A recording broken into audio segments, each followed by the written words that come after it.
everyone. So we are solving previous year questions of the chapter Human Reproduction and the topic Female Reproductive System. In today's session, we are going to solve a short answer type question of 3 marks which was asked in the CBSE examination in All India Examination 2015.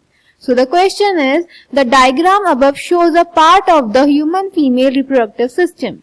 A. Name the gamete cells that would be present in X if taken from a newborn baby. B. Name Y and write its function. C. Name Z and write the events that take place here. तो बेटा इस question में हमें diagram दिया हुआ है human female reproductive system का और उसमें पार्ट्स लेबल किए गए हैं as X, Y and Z. उनसे रिलेटेड हमसे कुछ क्वेश्चंस पूछे हैं तो उनका आंसर देना है. So let's check the answer. तो बेटा ए पार्ट में पूछा था अगर हम एक न्यू बॉर्न बेबी के एक्स वाले पार्ट में से सेल्स निकालेंगे तो वो कौन से सेल्स होंगे. तो बेटा इस डायग्राम में जो पार्ट एक्स लेबल्ड किया गया है दैट इज ओवरी, और अगर हम एक न्यू बॉर्न बेबी के ओवरी में से सेल्स निकालेंगे सो दो cells will be primary oocyte. Clear. Then B part में हमसे पूछा था हमें वाई का नेम एंड फंक्शन मेंशन करना है.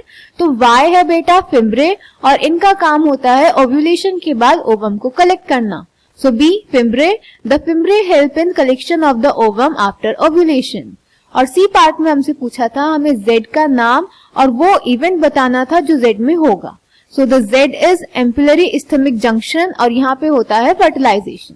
सो see ampullary isthmic junction, it is the site for fertilisation. So I hope this question is clear to you. Thank you.